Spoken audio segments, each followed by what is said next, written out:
the other pressures that are on this file, that would squeeze those doors a little bit open. If we took that position, I bet you we would have a Keystone with a new route through whatever that state is they were worried about the aquifer crossing, and maybe not to the original route. I forget what the one called in BC, but another expansion of the southern laid pipeline, depending on what we intend to put in the pipe. A product that is known, a product that we know what to do with when something happens to it, instead of a much more dangerous version, which is not an energy product at all, but merely diluted ore.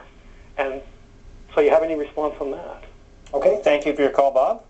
And in fact, this is something, Bob picked up on something that Premier Notley of Alberta has talked about, and something that Thomas Mulcair has talked about, which is essentially do more of the refining of the product in Alberta, or at least do some refining on our shores before away it goes. Elizabeth May's made a lot about this, that the sludge essentially you're putting in there mixed with some distillate, and it is a bit complicated. I guess, this is something we're going to hear from the National Energy Board is going to get some new mandates, some new rules under the Trudeau government. Maybe this is part of that. Do we want to have bitumen going through pipelines? That's the question I guess we're going to get asked. Yeah, part of perhaps of what will happen now is a reset of this whole debate. The debate was kind of, I felt stuck in some ways. So now it's like it's a chance to regroup and go back and say, how do we want to develop this asset? How can we do it best? And how can we get it to market? And if just putting it straight in the pipeline doesn't fly with people out there, then how can there be a way to develop where everyone's much more comfortable with the process? I have heard discussions, and I'm no expert on this, but just discussions, testimony from people in the oil business who say the refining there's all sorts of different petroleums that are refined for different markets, different times of the year, et cetera, et cetera. And so that refining is often best happening either close to the customer or in the monster facilities they have on the Gulf Coast. It costs a lot of money to build a refinery, and we just might not be in the right position relative to where the markets are to be actually refining it. We're the raw bitumen people, and we're sending it off to refiners. So there might be some ways the whole petroleum market has to be rejigged should we want to proceed with that option. Okay, Allison in Burlington, Ontario. Hello, Allison. Good morning, Mark. Good Hi. morning, everybody. I wanted to take a bit of a turn. Fiscally, nobody's really talking in the government about legalizing cannabis other than Justin Trudeau. And what Justin's planning on doing is introducing more licensed producers in the country who are definitely putting patients like myself at risk. What we would like to see overall is the government not just make a few dollars off this issue by legalizing and regulating for social and recreational consumers, but actually giving people like us medical consumers a break for once and actually not letting us carry the entire load of payment. So thank you very much. That's all I wanted to say. Thank you for your call. Russ from Fort Erie, Ontario. Hello, Russ. Russ, go ahead. All right, Russ, come on. Hey, how you doing, Mark? Good, thank you. Over the election, through the call-in during the week, there was an unusual amount of haters calling you. I think in the future, people got in trouble for hate speech in the past in Canada. You need a bigot button. So if people start spewing hate and talking a little too much towards whether it's gay or culture or color, you got to have a button you can hit, Mark. You got to buzz them off. Gong show them. Thanks a lot. Keep up the good work, man. Okay, thank you for your call. Next up is a call from David in Sussex, New Brunswick. Hello, David. Good day, Mark. How are you? Hi, fine, thanks. I called you when the election was on. Yeah. And I noticed you hosted a number of debates for Rogers TV. Right. And Rogers TV hosted a debate I was in as I ran against Cabinet Minister Rob Moore.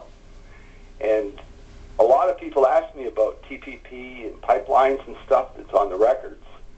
But as far as your topic about the Keystone Pipeline and the Energy East project, I'd like to make a comment about that. Okay, go right ahead. Get right to your comment, please.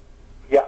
Well, I was against the Keystone Pipeline project because we only get, two-thirds of world price, anything that goes south of the 49th.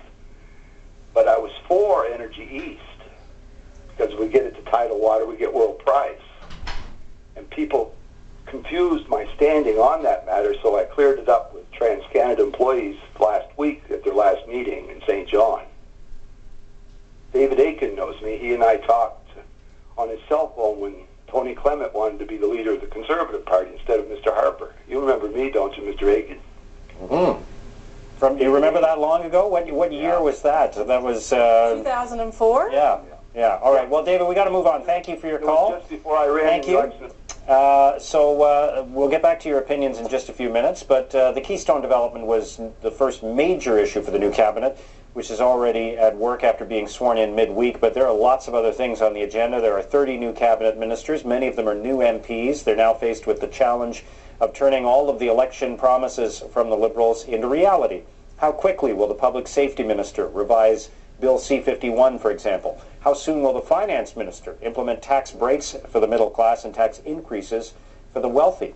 And can the Immigration Minister meet the commitment to bring 25,000 Syrian refugees to Canada by year's end? We will be reaching out to provincial governments, to NGOs, to international organizations. I think we will find a great desire across the country to help us achieve this objective. Obviously, as the Prime Minister has said, the priority for us is to quickly move on the tax measures, lowering the tax rate for middle-class Canadians, raising the tax rate on those that make more than $200,000. Those will be some of the first things that we'll want to do in Parliament. I obviously haven't had a chance to talk to my colleague House leaders, and that would be a normal part of the conversation in terms of the rest of the agenda. Before the election, we had the opportunity internally within the opposition to work on a set of proposed amendments for C-51. We now have the extra resources of the Department of Justice and the Government of Canada as we work further on those amendments. And when we're in a position to be precise about the detail, we'll be bringing that forward. We recognize that is an urgent matter. We showed you earlier Justin Trudeau saying government by cabinet is back, and David Akin, you were shaking your head at that at the time. We'll see. Talk about that. Yeah, we'll see. I just find it remarkable how skilled a politician my friend Ralph Goodale is, and I'm very fond of Ralph. I think we all are. But how he could say a lot and not really anything there, and there was a lot of that. But here's the government by cabinet. Okay, in our business, we have something to say, well, we show, don't tell. That's good journalism. Show whatever it is you're trying to talk about, don't tell. And maybe Trudeau wants to do that too. Does he said government by cabinet means I'm going to consult, I'm going to consider opinions of my caucus colleagues. The C-51 decision he originally made to vote for it, did he consult with his caucus colleagues? Nope. How about the decision to pull troops out of our combat mission in Syria and Iraq? Did he consult with his caucus about that? Nope. How about kicking the senators out of his Liberal caucus? Did he consult about that? And how about the idea to whiz Andrews and Picchetti? Did he consult with anybody about that? No. So this is a leader, for better or for worse, who does what leaders do and pulls the trigger on things he should do. Please don't tell me I'm Mr. Consultation, because on those four things, pretty big things, and C-51 and the Iraq-Syria thing could have cost them the election. Those are decisions he and his advisors made on their own. So I'll wait and see about this whole consult with cabinet. And it's interesting because part of it is the nature of politics today. Part of it's also the structure of government. You've got a Prime Minister's office that I think has, 80, 90 employees now, typically. And you've got a cabinet of 25 people. And so you've got all these people in the Prime Minister's office who are shaping the agenda and testing out what policy might look like and running it through potentially focus groups and polling and so on, and then they're going to give all kinds of advice to the Prime Minister, and then he's going to walk into a cabinet meeting. Are the 25 to 30 people in that cabinet meeting going to convince him of something other than what he's just heard from his own team in the Prime Minister's office? That will be the question. I mean, I think what he's trying to do clearly is to separate himself from the previous government. And what about Stephen the Harper had a lot of criticisms PCO for being very tightly controlled, running things. They His advised the cabinet Prime ministers didn't have a lot of Minister as freedom. well. You didn't hear